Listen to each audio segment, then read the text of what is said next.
Selamat datang ke channel lowq. Kali ini saya nak main game Discovery Tour by Assassin's Creed Ancient Egypt.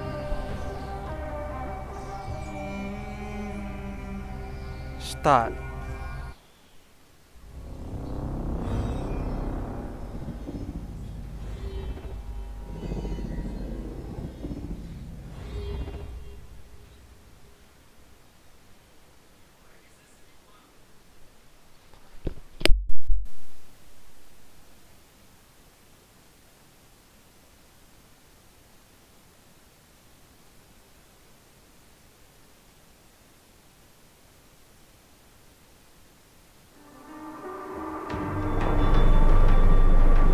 Welcome to Discovery Tour by Assassin's Creed Ancient Egypt.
Welcome to Alexandria, planning of the city.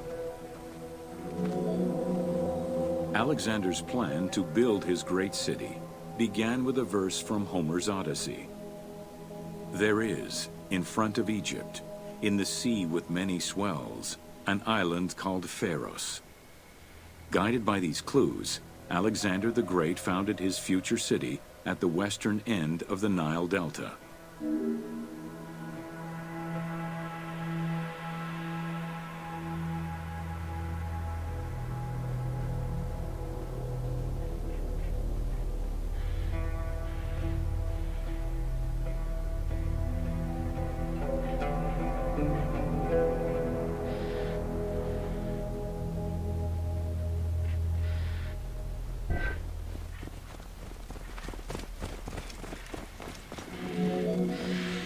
Though Alexander considered this location ideal for his great city, it presented considerable challenges.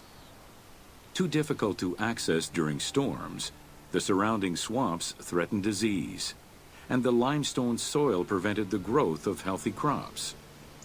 However, due to the influence of his mentor Aristotle, Alexander the Great recognized that the true value was its strategic emplacement.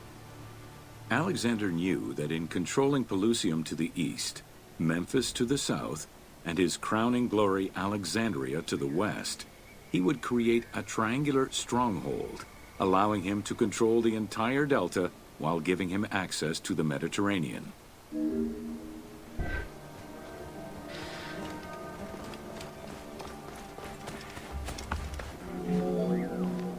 The Great Walls of Alexandria had a humble beginning. Lacking chalk to outline the future city's foundations, architects were forced to use flour instead.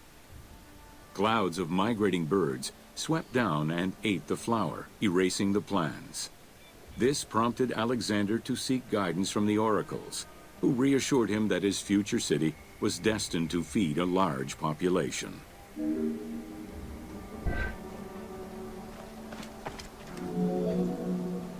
Excavations led by Mahmud Bey el-Falaki in the 19th century revealed that the wall enclosure measured approximately 5.2 kilometers in length and 2.2 kilometers in width. It was roughly 9 meters in height.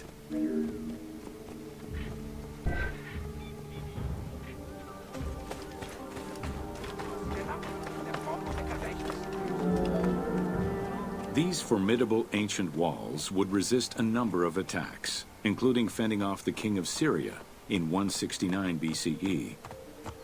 It wasn't until 295 CE that they eventually fell to Roman Emperor Diocletian, and this only after 8 months of relentless assault.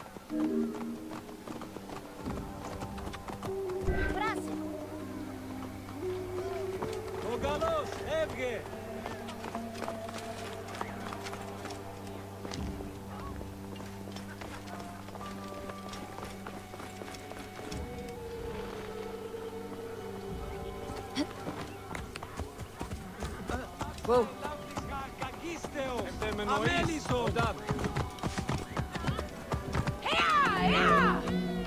Alexandria's principal architect, Dinocrates, chose a Hippodamian grid plan.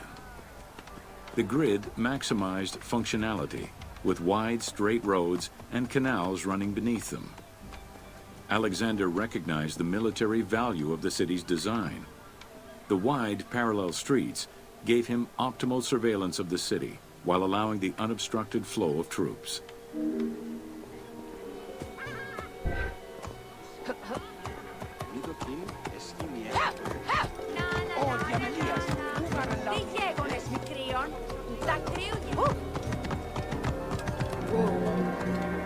A central corridor ran from the Mediterranean's north port down to Lake Mareotis to the south. This thoroughfare acted as an unobstructed link for commercial trade and travel between the two ports. Many of the streets were bordered with grand buildings and parks, including Canopic Street, with its impressive gate bordering the eastern end.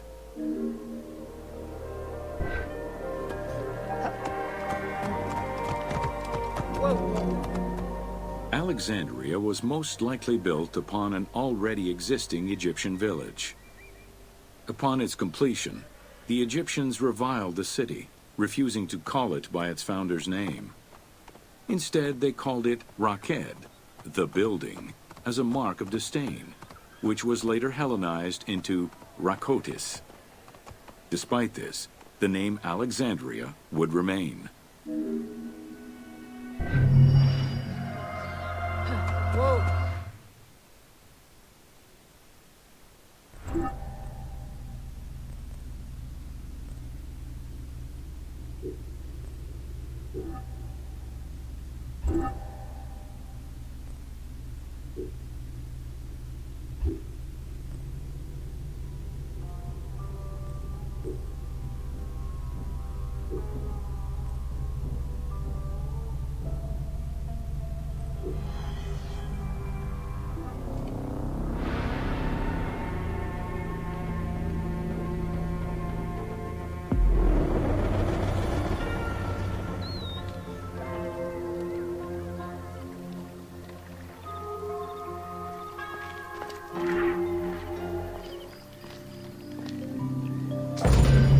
Welcome to the major regions of Egypt.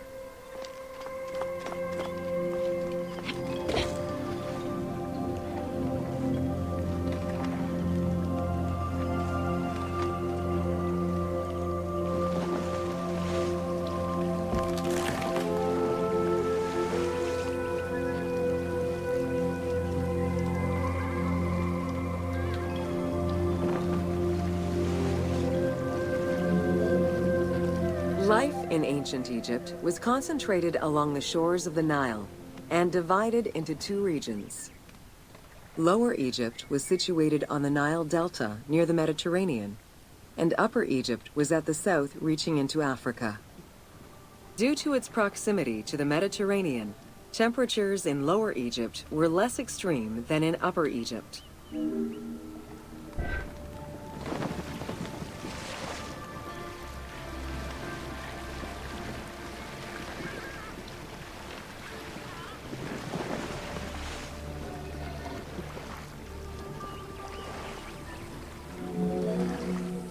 Until 3100 BCE and the unification of Egypt, each region had its own pharaoh and crown.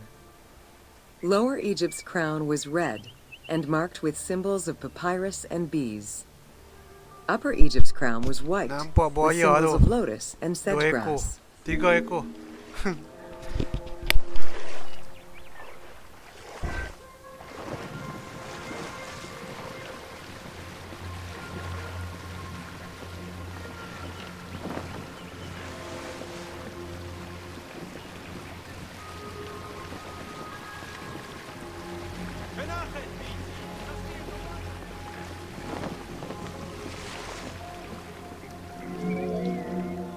Both regions had competing major cities, most notably Memphis in Lower Egypt and Thebes in Upper Egypt.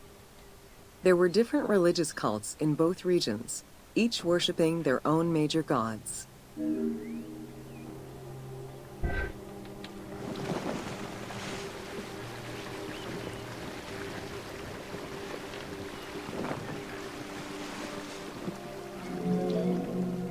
Many of the temples were designed in such a way as to represent the two regions, and ceremonies often incorporated Upper and Lower Egypt in their rituals.